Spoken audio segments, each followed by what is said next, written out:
औज़ुबिल्लाहि मिनश्शैतानिर्रजीम बिस्मिल्लाहिर्रहमानिर्रहीम रब्बि शरह ली सदरी व यस्सिर ली अमरी वहलुल उक़दतम मिन लिसानी यफ़क़हू क़ौली रब्बि ज़िदनी इल्मन रब्बि ज़िदनी इल्मन रब्बि ज़िदनी इल्मा।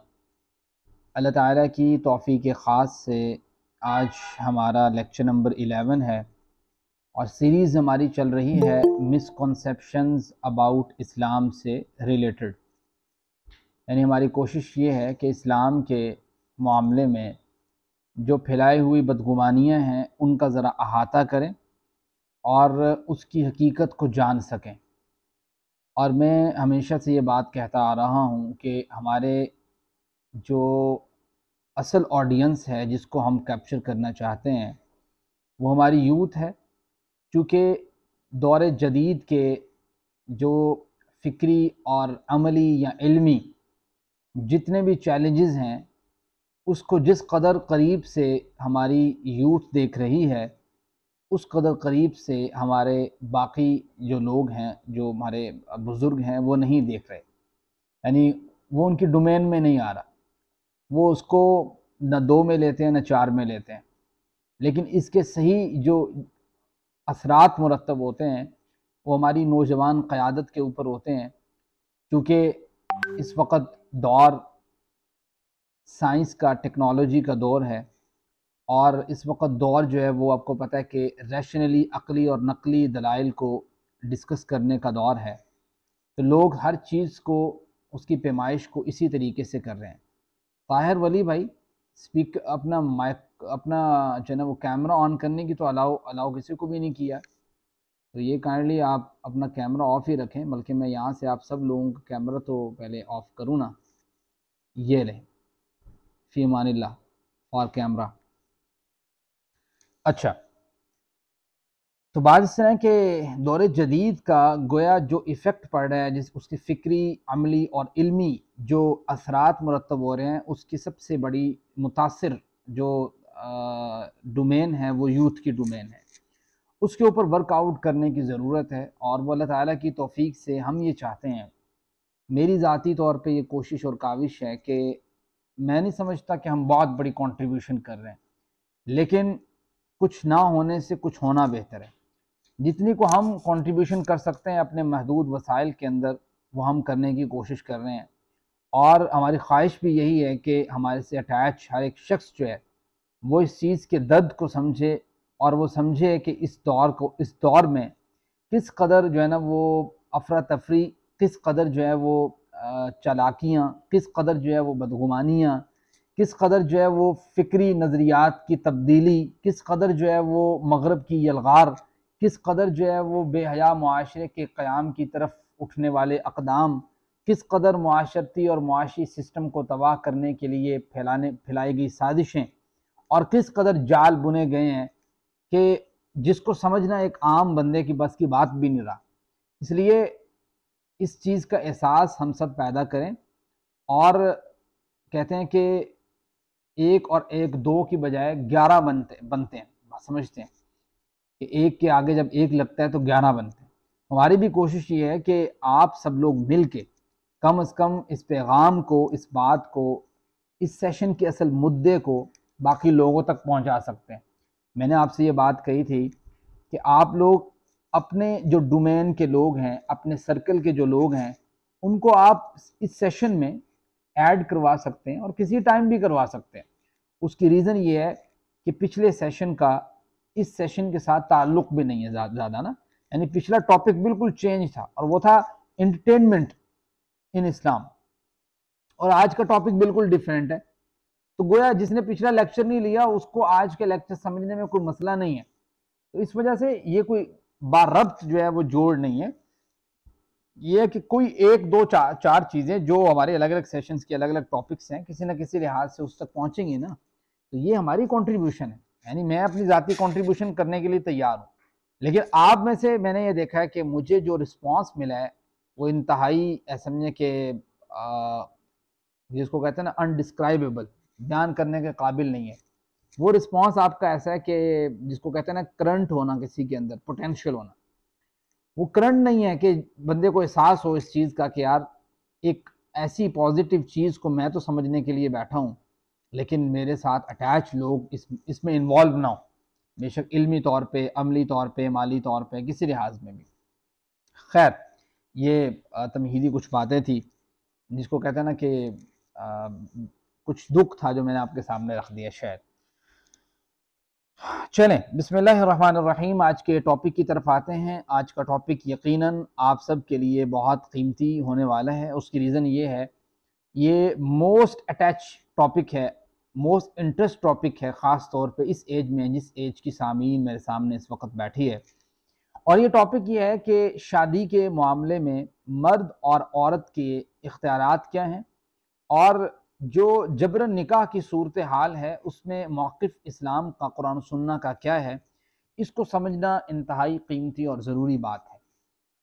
जहाँ तक मर्द का ताल्लुक़ है शादी करने के मामले में, तो अल्लाह ताला ने, नबी करीम सल्लल्लाहु अलैहि वसल्लम ने उसको ख़ुद मुख्तार बनाया है। वो डिपेंडेंट नहीं है किसी के ऊपर ना, वो अपने टोटली इख्तियार को इस्तेमाल कर सकता है। हाँ, बेहतर ये होता है कि वो अपने वालिदैन को अपने साथ इंगेज करे और एक बेटर तरीके से, एक परफेक्ट तरीके से, एक जो है ना वो मेथड के ज़रिए जो है ना वो किसी जगह और किसी औरत को सिलेक्ट करे। तो ये एक सूटेबल तरीक़ा है, आइडियल तरीक़ा है। बहरहाल, मर्द के मामले में ये मैं सिर्फ इतनी ही की बात करूँगा कि अल्लाह ताला ने उसको ये जो है ना वो इस मामले में कहते हैं ना कि मर्द औरत के वली की ज़रूरत होती है, लेकिन मर्द के मामले में ये चीज़ नहीं है। मर्द जो है वो बज़ाते खुद अपना जो है ना वो होता है, इंडिपेंडेंट पर्सन होता है। इस लिहाज से बात समझते हैं। उसकी बहुत सी रीज़न्स हैं, इसमें कोई औरत को नीचा करना या मर्द को ऊंचा करना बिल्कुल नहीं है। उसकी बहुत सी रीज़न्स हैं। आज के लेक्चर के एंड तक आप कुछ चीज़ें समझ जाएंगे, इस बात को ज़हन में रखें।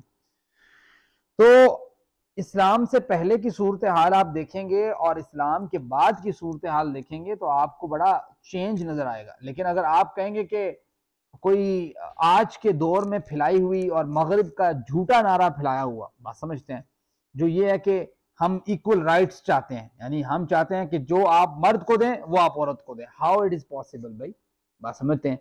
औरत की जो जिम्मेदारियां हैं या औरत को जिस जगह पे बुलंद किया गया है वहां पे मर्द को बुलंद नहीं किया जा सकता। जहां पे अल्लाह ने और मर्द को बुलंद रखा है वहां औरत को नहीं किया जा सकता। कहीं ना कहीं रिस्पॉन्सिबिलिटीज तो चेंज होंगी, कहीं ना कहीं एक दूसरे को बराबरी तो कहीं भी नहीं होती। दो बंदे बराबर नहीं होते बाज़ औक़ात चीज़ों में, मामलात में। लेकिन मसला ये है कि ये तो अपोजिट जेंडर है और इसमें रिस्पॉन्सिबिलिटी के फैक्टर्स जो है मुआशरती पॉइंट ऑफ व्यू से वो अलग अलग हैं।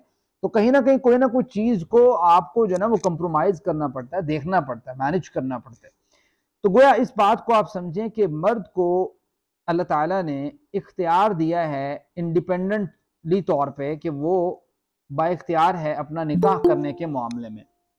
लेकिन एक बात है ना, अगर मिसाल के तौर पे मर्द को इख्तियार दे भी दिया है, चलो जी आप इंडिपेंडेंटली आप अपने जो है ना वो वली खुद है, मिसाल के तौर पे आप निकाह कर सकते हैं किसी जगह पे भी। लेकिन अब सवाल ये पैदा होता है, ऐसे इख्तियार का मर्द को क्या फायदा हो सकता है जिस इख्तियार की दूसरी साइड पे उसका इख्तियार खत्म होता नजर आए। यानी जाहिरी तौर पे तो एक तरफ ऐसा लग रहा है कि मर्द को इख्तियार दे दिया, चलो जी निकाह कर, लेकिन दूसरी तरफ औरत के मामले में आप देखें तो वो उसको जो है ना मुकम्मल इख्तियार नहीं है, टोटल इख्तियार नहीं है। गोया बात फिर वहीं जा पहुंचती है कि मर्द ने या औरत ने निकाह के मामले को जब भी तय करना है तो उसमें बाहिमी इफाम व तफहीम शामिल होगी। अल्टीमेट नतीजा ये है। अब मैं जरा औरत के मामले को जरा डिटेल के साथ डिस्कस करना चाहता हूं, चूंकि मगरिब की जानिब से और हमारे जहनों में ये बदगुमानी फैला दी गई है कि शायद औरत जो है वो खुद से निकाह का मामला उसका और उसके वली का मामला और जबरन निकाह का मामला, इसको समझने की जरूरत है। और ये आज का बेसिक और कोर टॉपिक है जिसको आपने समझना है। देखें, अगर मैं एक लाइन के अंदर अपने आज के पूरे मुद्दे को बयान करूं ना, एक लाइन के अंदर, तो मैं आपको सुना देता हूं पहले लाइन। आप वो लाइन सुन लें, उसके बाद मैं उसके दलाइल और जो भी उसके होंगे ना वो मैं आपके सामने रख देता हूं। वो लाइन ये है कि औरत के इख्तियार के मामले में, औरत के निकाह के मामले में असल में इस्लाम जो है वो mutually understanding between female and her वलीज या वली, ये एक लाइन है जो मेरे पूरे आज के बयान का समझे कि वो है कि एक कोटेशन की सूरत में उसका जो है ना वो जो मैंने समझाना है आपको वो यही चीज है कि म्यूचुअली अंडरस्टैंडिंग बिटवीन फीमेल और उसके वली, इनकी जब म्यूचुअली अंडरस्टैंडिंग होगी तो ये जो प्रोडक्ट आगे जाएगा मार्केट में, ये डिमांड है इस्लाम की। बात समझते हैं? इस्लाम कहता है कि इस थ्रू से आप गुजर के आए, इस जरिए से आप गुजर के आए, इस रास्ते से आप गुजर के आए, इस पाइपलाइन से गुजर के आए, ये अल्लाह ताला की डिमांड है। बस ये आप समझ लें, ये मेरा आज की कोटेशन है जिसको मैंने एक्सप्लेन करना है।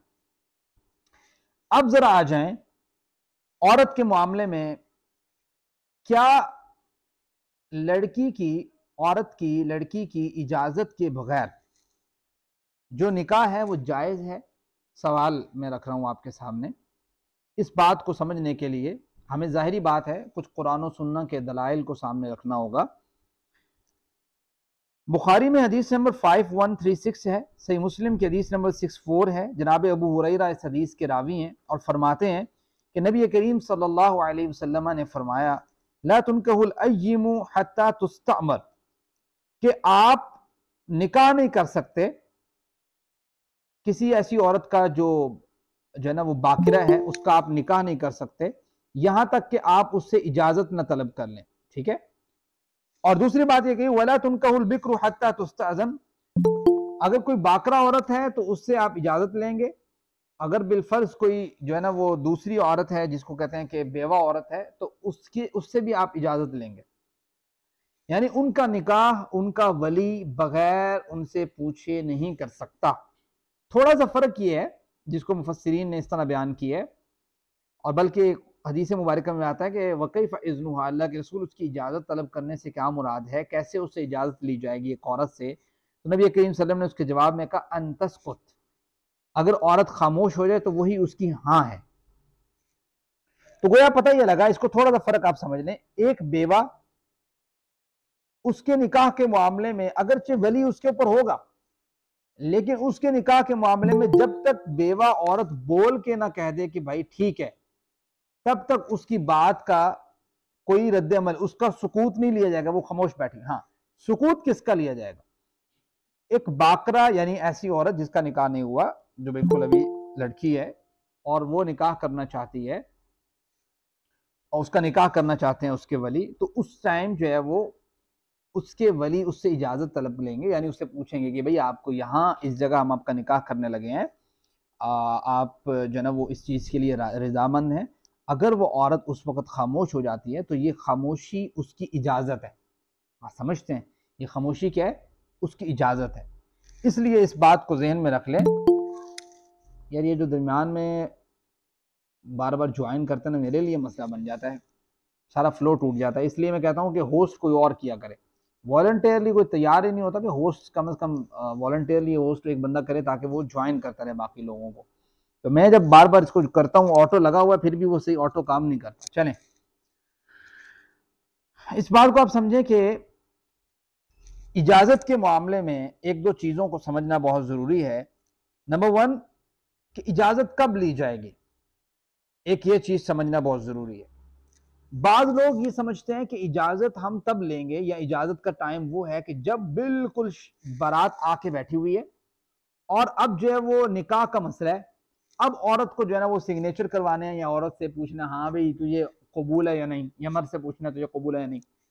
तो भाई इजाजत का दरअसल ये टाइम सही टाइम नहीं है। उसकी रीजन ये है कि यहाँ पे बंदा ब्लैकमेल हो सकता है। यानी अगर मिसाल के तौर पे बच्ची है तो उसके जहन में ये आएगा कि देखें इतना बड़ा फंक्शन, इतना खर्चा, फलां लोग आए, इस मौके पे अगर मैं बिलफर्ज मैं इनकार कर देती हूँ तो मेरा वालिद का क्या बनेगा? बात समझते हैं? मैं उसको कैसे उसको फेस करूंगी, वो मुआशरे को कैसे फेस करेगा? यहां पे वो बच्ची ब्लैकमेल हो सकती है। और अगर वो इनकार कर देती है, मिलफर्ज अगर वो इनकार कर देती है, तो फिर नतीजा ये निकलता है कि उसके माँ बाप की जो है ना वो बहुत बेइज्जती हो जाती है। तो गोया ये मौका नहीं है उससे इजाजत लेने का। असल मौका यह है कि जब आपने रिश्ते की इब्तदा की, मामलात तय करने शुरू किए, लड़का देखना शुरू किया, वली को चाहिए कि वो बच्ची से स्पेशली पूछे, उससे पूछे उस वक्त ना पूछे जब जो है ना वो बारात आके बैठी हुई है कि हाँ जी आपको कबूल है या नहीं कबूल। नंबर वन चीज। नंबर टू चीज जो इसमें इंपॉर्टेंट है, जो देखने के काबिल है, जिसको सामने रखना चाहिए, मद्देनजर रखना चाहिए, वो ये है कि एक बच्ची को कम से कम इस बात का इल्म होना, आपकी बच्ची को, आपकी बेटी को कम से कम इस बात का इल्म होना बहुत ज़रूरी है कि अगर मेरे वालिदैन ने मुझसे ये बात पूछी कि आपको फुला जगह पे रिश्ता मंजूर है या नहीं है, मेरी खामोशी का मतलब क्या है, मेरे बोलने का मतलब क्या है, ये मतलब जो है वो उसके वली, उसके वालिदैन, उसके इर्द गिर्द जो भी लोग हैं, उसको चाहिए कि वो उस बच्ची को ये मतलब समझाएं, बताएं कि बेटा आपकी खामोशी का मतलब हमारे यहाँ हाँ है। बात समझते हैं? और हदीस में भी यही बात समझाई गई है कि अगर बच्ची खामोश रहती है तो इसका मतलब ये है कि वो शर्म की वजह से अपनी बात को जवाब नहीं दे पा रही, और अगर उसकी तरफ से ना है और उसको कोई उसमें मामला लगता है खराबी का, या वो समझती है कि यहाँ पे मैं इस मिजाज पे नहीं बैठ पाऊंगी, तो उसको चाहिए कि वो उसका इनकार करे। बात समझते हैं? किसी जरिए के जरिए, बेशक इनडायरेक्टली और बेशक डायरेक्टली, जिस तरीके से हो सकता है। ये है असल में हदीस मुबारका जिसको मैं आपके सामने रख चुका हूं कि अल्लाह के रसूल ने औरत का निकाह ना करो, बेशक वो बेवा है या बेशक वो कवारी है, जब तक उससे इजाजत ना तलब कर लो। बेवा की इजाजत बोलकर है और कवारी की इजाजत अगर वो खामोश रहती है तो वो उसकी हाँ है। इस बात को मद्देनजर रखना बहुत जरूरी है। खैर, ये आपको मेरे ख्याल से मसला समझ आ गया। अब जरा आगे चलें।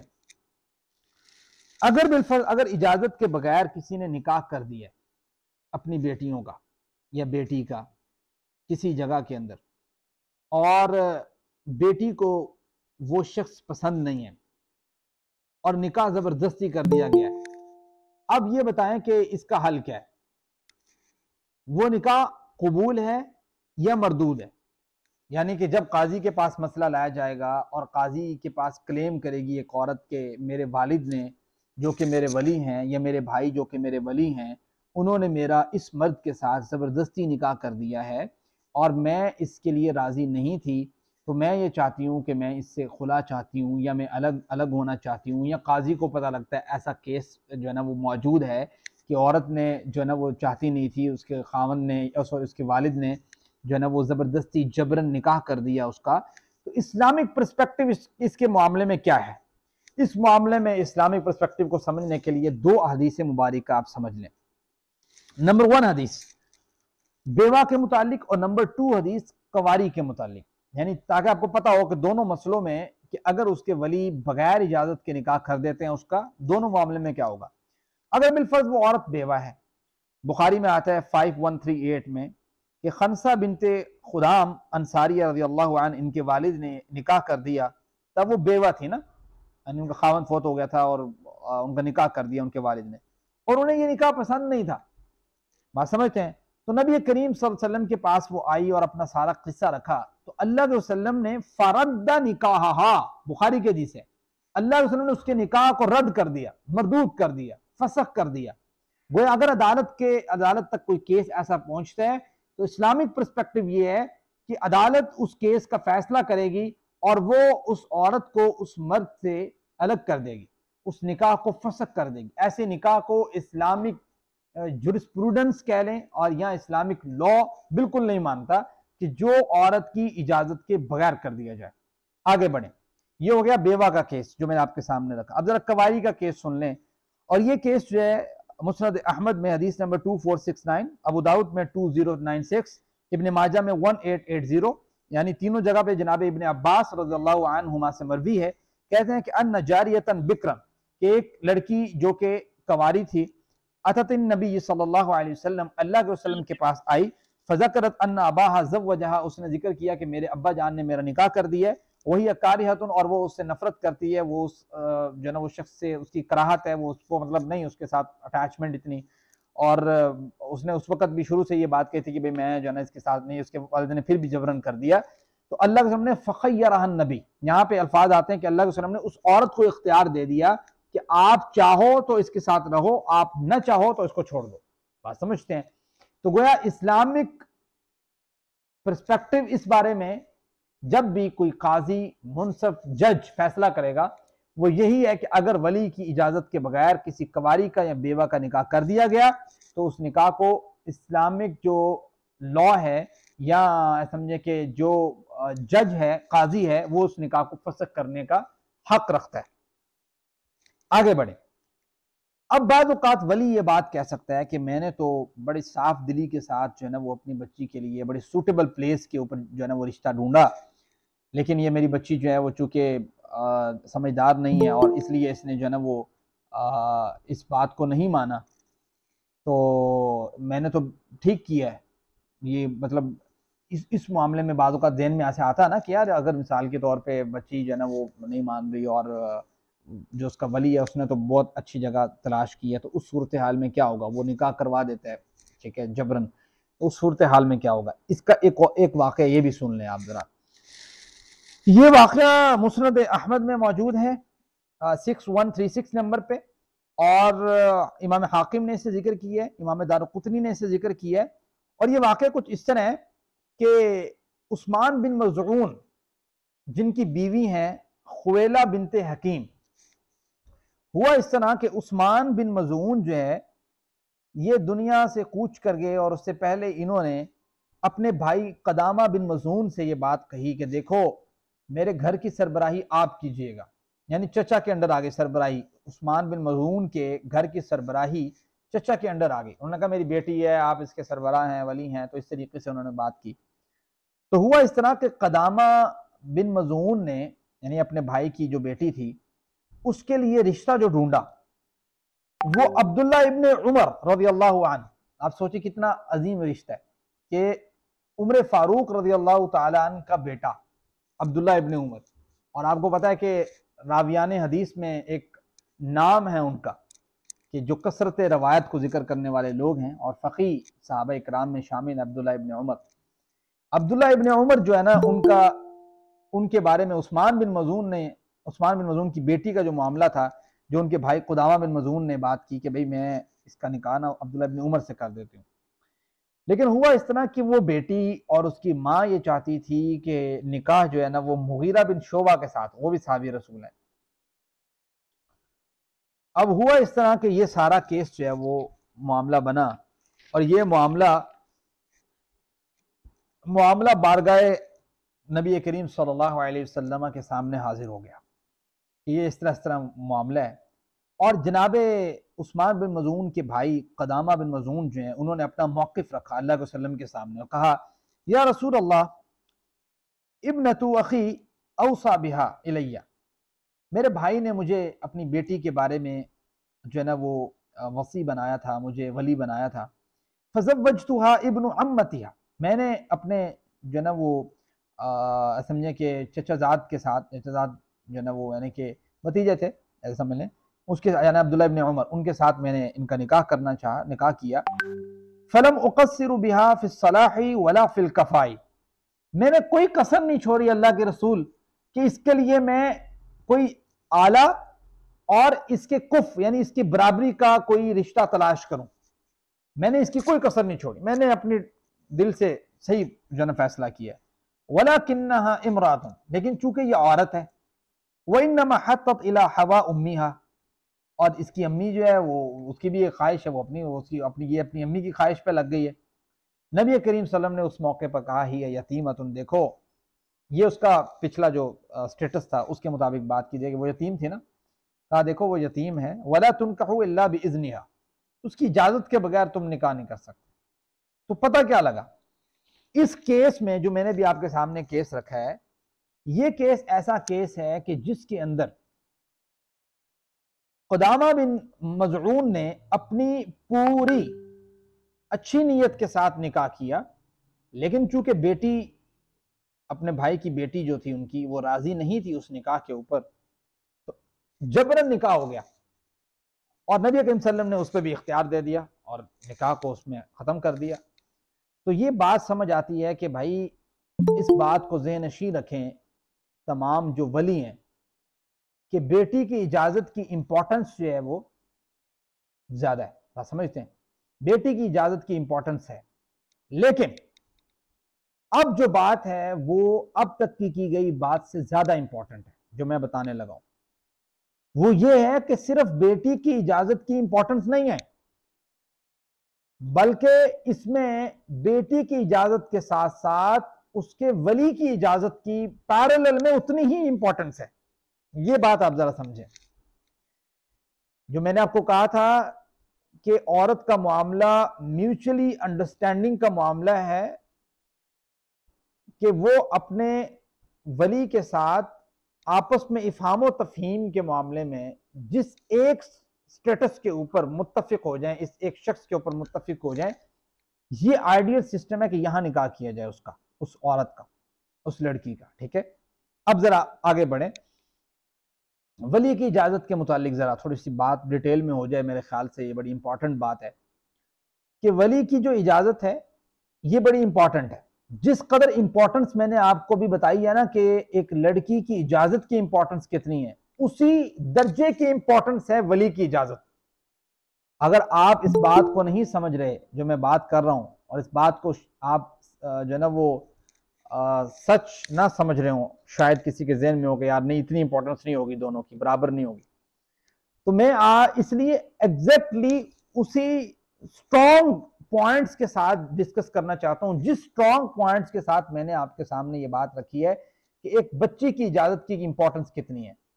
अब जरा आए एक वली की इजाजत की इंपॉर्टेंस कितनी है। जो सरबराह है घर का, जिसकी बच्ची है, जिसने उसे पाला है, जिसके बतन से और जिसके जरिए से वो दुनिया में आई है, हाउ यू कैन इमेजिन कि उसकी कोई इंपॉर्टेंस ना हो। बच्ची कैसे सोच सकती है। ये है असल में पॉइंट जो समझने के काबिल है इस मामले में। अब इस बात को समझे कि नबी करीम सल्लल्लाहु अलैहि वसल्लम की हदीस मुबारक है, मुस्नद अहमद में 19518 नंबर पे, अबू दाऊद में 2085 नंबर पे, तिरमिजी में 1107 नंबर पे, इब्न माजा में 1887 नंबर पे हदीस मौजूद है। और जनाब अबू मूसा अशअरी इस हदीस के रावी हैं। फरमाते हैं कि नबी करीम सल्लल्लाहु अलैहि वसल्लम ने फरमाया, ला निकाह इल्ला बिवलिय्यिन, उसका कोई निकाह नहीं है, ला निकाह कोई निकाह नहीं है, इल्ला बिवलिय्यिन मगर वली के साथ, यानी वली की इजाजत के बगैर कोई निकाह नहीं है। ये ला वही नाफिया वाला है जो ला आपको पता है ला इलाह में आता है और आगे इल्लल्लाह आता है। कोई इलाह नहीं है मगर अल्लाह, कोई निकाह नहीं है मगर वली की इजाजत के साथ।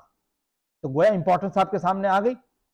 अब जरा आगे बढ़ें, एक और हदीस मुबारक का जरा इसी की इंपॉर्टेंस के मुतालिक आप देखें, जो कि इमाम अहमद ने अपनी किताब मुस्नद अहमद में जिक्र की, इमाम अबू दाऊद ने, इमाम तिरमिजी ने, इमाम इब्न माजा ने, इमाम इब्न हब्बान ने, इमाम हाकिम ने, ये सारे आइम्मा ने इस हदीस को अपनी किताब में नकल किया है। और इस हदीस की राविया भी कौन है, जनाब आयशा सिद्दीक़ा रज़ियल्लाहु तआला अन्हा। फरमाती हैं कि नबी करीम सल्लल्लाहु अलैहि वसल्लम ने फरमाया, अय्युमा इमरातिन नकहत बिगैरि इज़्नि वलियुहा, कि कोई एक औरत जिसने अपने वली की इजाजत के बगैर निकाह किया, अल्लाह अकबर, ये हदीस की आप स्ट्रेंथ देखें। अय्युमा इमरातिन, कोई औरत, नकहत बिगैरि इज़्नि वलिय्यिहा, जिसने अपने वली की, अपने सरबराह की, अपने वालिद की, अपने जो वालिद ने तो भाई, अपने वालिद की इजाजत के बगैर जिसने निकाह किया। नबी करीम सल्लम ने जो ये हदीस का मैंने आपको रेफरेंस दिया है कि इमाम अहमद ने, अबू दाऊद, तिरमिजी, इब्न माजा, इब्न हब्बान, इमाम हाकिम, इन सारी कुतुब में ये हदीस मौजूद है। नबी करीम ने फरमाया कि जिस किसी ने वली की इजाज़त के बगैर, अपने सरबराह की इजाज़त के बगैर किसी औरत ने निकाह किया ना, फनिकाह हुआ बातिल, फनिकाह हुआ बातिल, फनिकाह हुआ बातिल, उसका निकाह बातिल है, उसका निकाह बातिल है, उसका निकाह बातिल है। 3 मरतबा अल्लाह के वसल्लम ने कहा।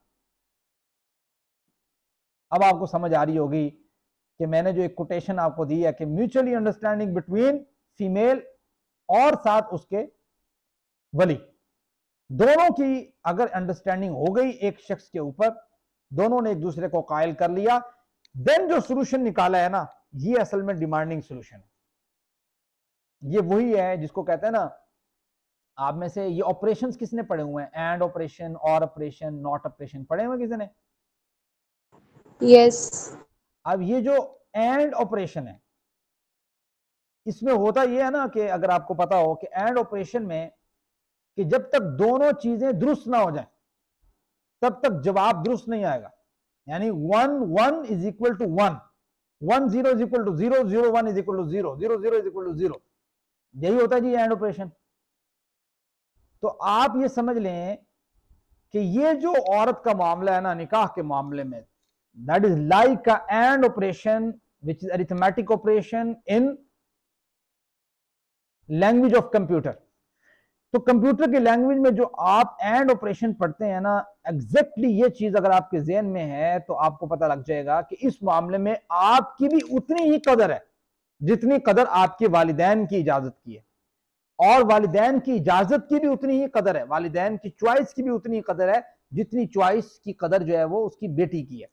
इसलिए दोनों की चॉइस, एक ने अगर सेलेक्ट करी, मिसाल के तौर पर वालिद ने कोई चॉइस की है कि यार फला जगह पर रिश्ता होना चाहिए, अब ये जो लड़की है इसको चाहिए कि अगर वो देखे समझिए हाँ ठीक है, ठीक है सुटेबल है, 19-20 हो जाती है, वो तो आपको पता है एग्जैक्ट किसी का मिजाज मैच नहीं करता दुनिया के अंदर ना, मेरा आपके साथ नहीं करता, आपका मेरे साथ नहीं करता, ये तो ऑब्वियस बात है ना। लेकिन कुछ ना कुछ अगर वो देखे कि भाई इस मामले में ठीक है, कुफ है, बराबरी है, काफी हद तक बेसिक ठीक है, तो वो जानबूझ के कोई मामला खराब ना करे। हाँ बेहतर यह है कि वो उस पर आमादा हो जाए और वो आपस में एक दूसरे को कायल कर लें। इसी तरीके से अगर लड़की को एक जगह कोई पसंद है तो वो अपने वालिदैन को कायल अगर कर जाती है और बता देती है कि दैट इज जो ना वो इक्वल टू माई स्टेटस, माई जो ना वो एजुकेशन, ठीक है, मेरे मिजाज के मुताबिक है, मैं जो है वो इसी कायल कर जाए, दोनों एक दूसरे को कायल कर लें, ये रिजल्ट चाहिए असल में। दोनों एक दूसरे को कायल करके अगर जो ना वो टिक के ऑप्शन पे क्लिक करते हैं तो ऑब्वियस बात है जो ना वो ओके हो जाएगा काम। अब जरा इसी चीज को मैं एम्फोसाइज करने के लिए दोबारा से ये बात आपके सामने रख रहा हूं, बल्कि इसकी डिटेल थोड़ी सी इसकी डिटेल में जा रहा हूं कि निकाह वली का उसकी जो है ना वो इंपॉर्टेंस कितनी है, इसको आप समझें।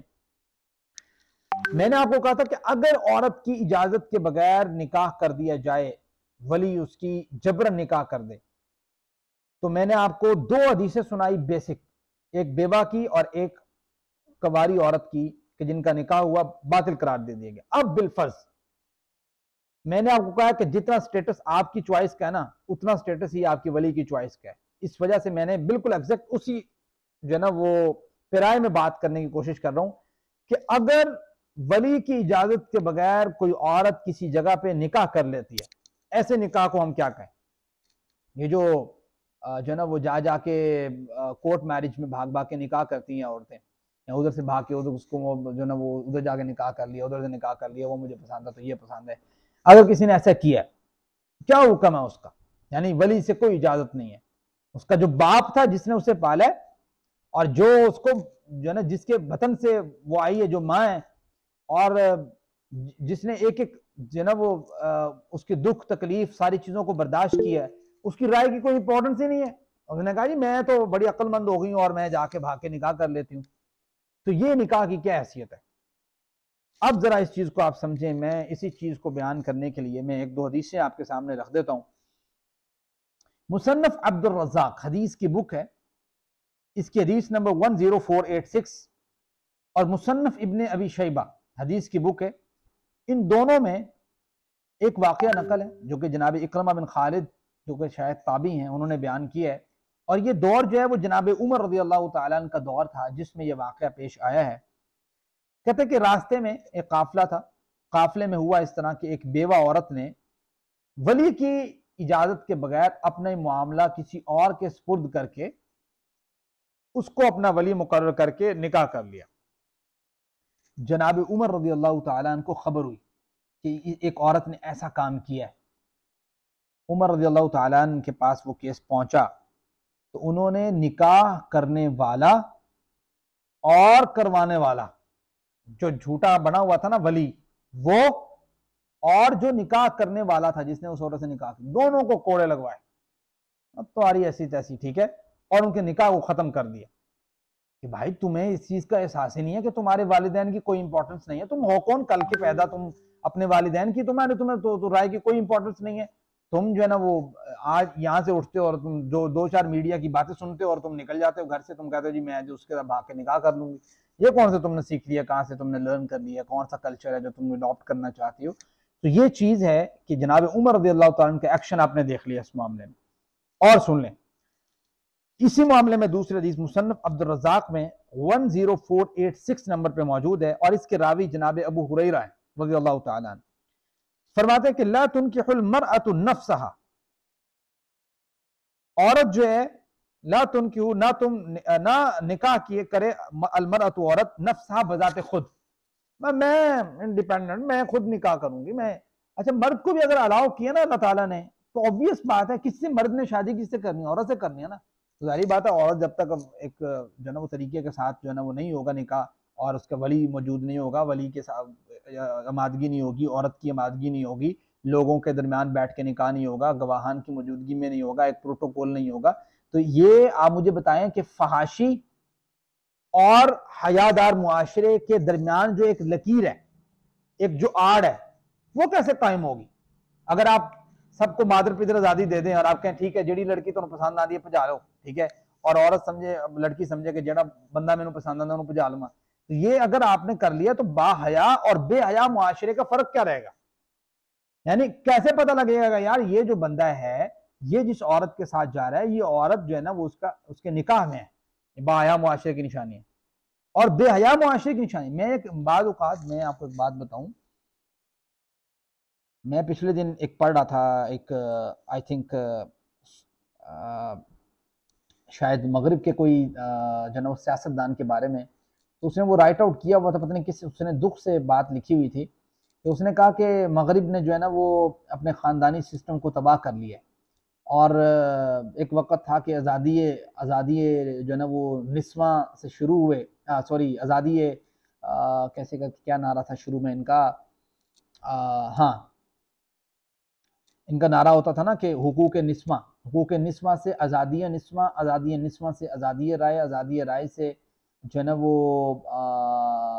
जो है ना वो एलजीबीटी क्यू से जो है ना वो बेहया मुआशरे से ख़ानदानी सिस्टम तबाह, लिबास उतर के जो है ना वो हालत ये पहुंच गई है कि इनको ना अपने वालिद का पता है, ना वालदा का पता है, ना बहन भाइयों का पता है, ना ख़ानदान का पता है।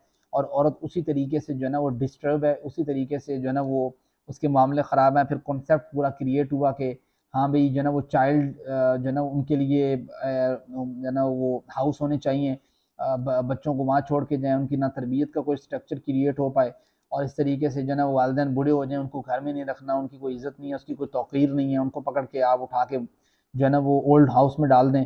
और मतलब एक अजीब किस्म का मुआशरा क्रिएट हुआ ना।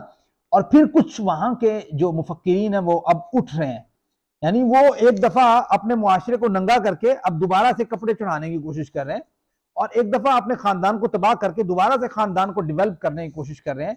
और इस वक्त मशरिक की ये सूरत हाल है कि उनके उस तर्ज को जो उन्होंने जो ना वो 100 साल पहले अपना के इस वक्त वो उसका नतायज भुगत चुके हैं और वो एहसास पैदा कर चुके हैं। और हमारे मशरिक की यहाँ बैठी हुई जो है ना वो औरतें और लोग जो है ना वो ये सोच रहे हैं कि पता नहीं वो काम करके ऐसी तरक्की करनी है।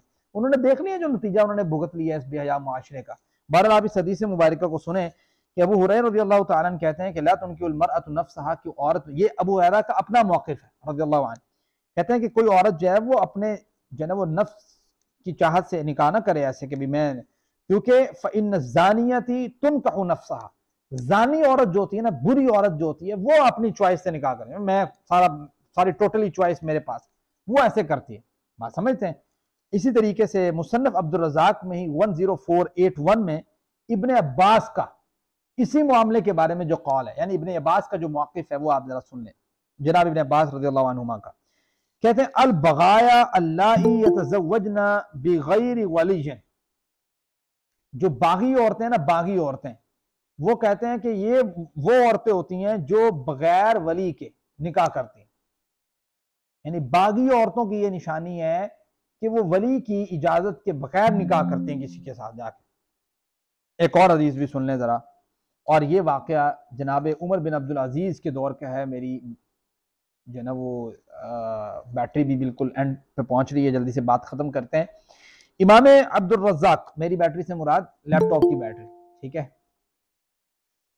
अच्छा, इमाम अब्दुल रज़ाक से ये हदीस है, और ये हदीस जो है ना 10484 नंबर में मौजूद है। और हदीस इस तरह के अमर बिन देनार जो है वो इसके रावी हैं, और आई थिंक शायद ताबी हैं, और दौर है ये उमर बिन अब्दुल अजीज रहिमहुल्लाह का। ठीक है, कहते हैं कि अबू उमामा की बेटी ने ना बनु बकर कबीले की एक औरत की शादी कनाना बिन डैश के साथ कर दी, यानी कनाना के साथ कर दी। यानी एक औरत ने किसी दूसरे कबीले की किसी औरत का निकाह ना किसी के साथ कर दिया, और इल्कमा बिन इल्कमा जो है ना वो अतवारी जो थे ना, वो उमर बिन अब्दुल अजीज को उन्होंने लिखा, तब वो मदीना तैयबा में मौजूद थे। एक मिनट रुकिएगा जरा भैया।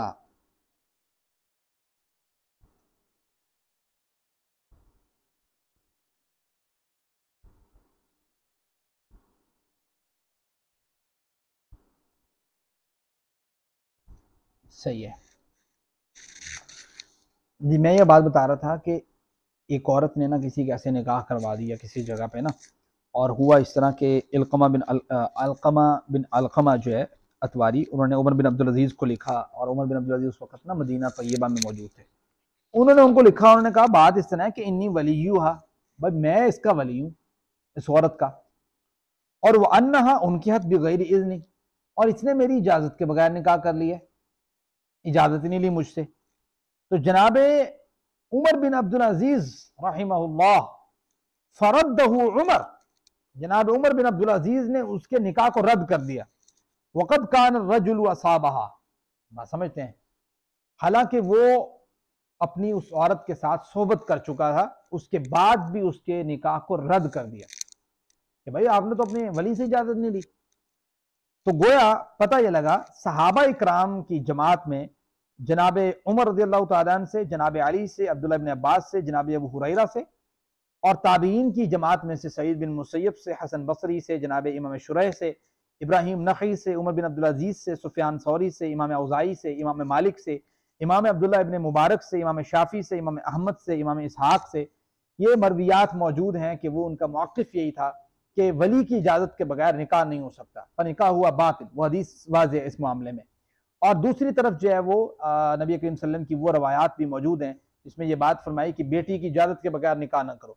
तो पता ये लगा असल में इस्लाम ये चाहता है, उसका मौक़िफ़ ये है कि यहाँ पे आप बाहिनी जो है ना वो इफ़हाम व तफ़हीम का मामला फरमाएंगे, करेंगे, और आपस में एक दूसरे को कायल करेंगे। किसी अच्छी जगह पे जब आप चॉइस करेंगे या चूज़ करेंगे, उसके बाद जब एक दूसरे को आप कायल कर लें तो वो जगह आपके लिए प्रोडक्टिव है, बेहतर है।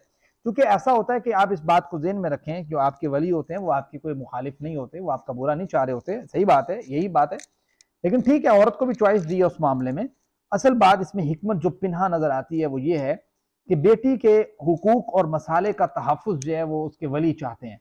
इसलिए बाज़ औक़ात बेटी को बाज़ औक़ात इस चीज़ का एहसास नहीं होता, तो वो उनको जो बेटी है उसकी चॉइस जो है वो उसका भी लिहाज रख लिया जाता है। और साथ ये जब कायल करता है, वालिदैन कायल करते हैं तो बताते हैं कि भाई हम चाहते हैं कि आप ऐसे ख़ानदानी जगह पे आप निकाह करें, ऐसे लोफरों के साथ निकाह थोड़ा करना होता है। बात समझते हैं, जो जिनका कोई ख़ानदान ना हो, जिनका जो है ना वो ताल्लुक़ ना हो, जिनका कोई मज़हब ना हो, जिनका कोई दीन ना हो, जिनका कोई अखलाक ना हो, जो अपने माँ बाप से अच्छे ना हो, वो आपके साथ खाक अच्छे होंगे, बात समझते हैं, जिनकी तरबियत ना हो। तो वो इस चीज़ का इस जो है ना वो पर्सपेक्टिव को ज़हन में रखते हैं। अगर औरत के इख्तियार में कर दिया जाता है ना, तो आप औरतें अभी मेरी बात सुन रही हैं, बात समझते हैं,